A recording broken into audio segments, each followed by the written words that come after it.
Good morning. Welcome to day 6 of our Lent reflections on this, the last day of February in 2023. Today we're going to be looking at the parable of the tenants from Mark's Gospel, chapter 12, verses 1 to 12. So let's dive straight in with that. Jesus then began to speak to them in parables. A man planted a vineyard. He put a wall around it, dug a pit for the winepress and built a watchtower. Then he rented the vineyard to some farmers and went away on a journey.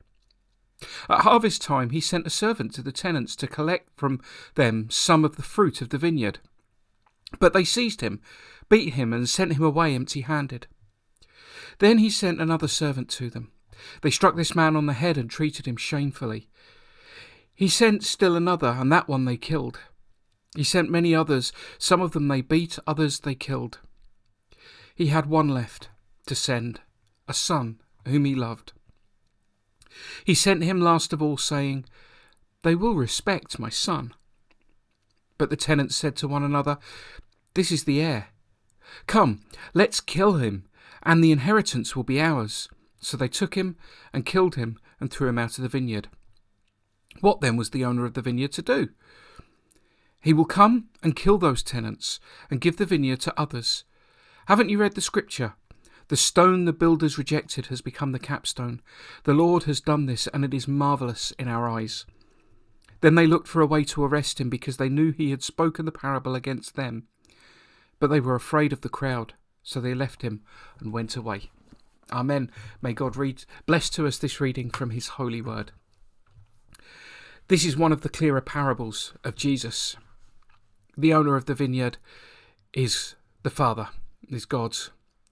The farmers are the religious leaders, the priests, the teachers of the law, who are the ones who've been charged with looking after it and making sure that God received the fruits of what happens in this world. The servants who were sent to check up on what was happening, they're the prophets throughout history. And indeed, some of them were ignored, some of them were shamed, some of them were killed, just like in the parable. And the Son, of course, is Jesus. And Jesus tells this parable knowing that it will anger the Pharisees, the teachers of the law, the priests. And he knows what the result will be, because in that parable, the son is killed by the farmers and thrown out. This is a warning to those people, but it's also quite a remarkable parable when you boil down, because Jesus knows what's coming. Jesus knows what the result of what he is doing, what his ministry will be. That it will result in his death. That it will result in his crucifixion. And he does it anyway. And he does it because he loves us. That's an amazing thing. To do something that you know will result in a huge sacrifice on your behalf. In Jesus' case, his life. He was resurrected on the third day, but the death that he suffered was as bad as you could get in those days. Do we do the same thing? At one stage, Jesus tells his followers that what they need to do is pick up their cross and follow him. And it's a way of saying that there will be sacrifices to be made in our lives when we follow Jesus, and we need to be prepared to do that. And in an age of self, where being true to oneself is the mantra for the modern day, actually making sacrifices on behalf of other people, living your life for others as opposed to yourself, recognizing the faults that you have and being willing to be transformed and to change who you are. That's a difficult thing. It's a difficult thing to sell. It's a difficult thing to accept.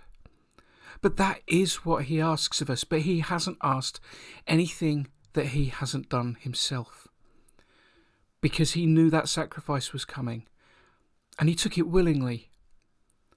And he took it for us because of the love that he has for us. So he calls on us to do the same. And the reward will be amazing. So we need to let go of self.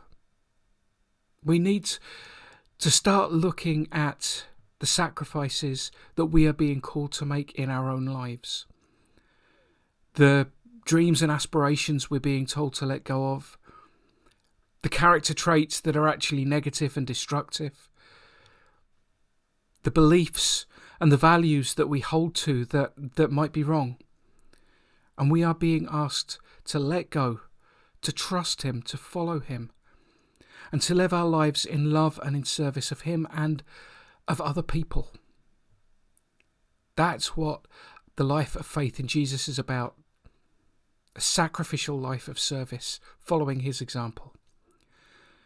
So when we listen to the parable of the tenants, it is a reminder to us that his sacrifice is also the model for ours. That's it for today. I'll be back tomorrow with another passage. Thank you.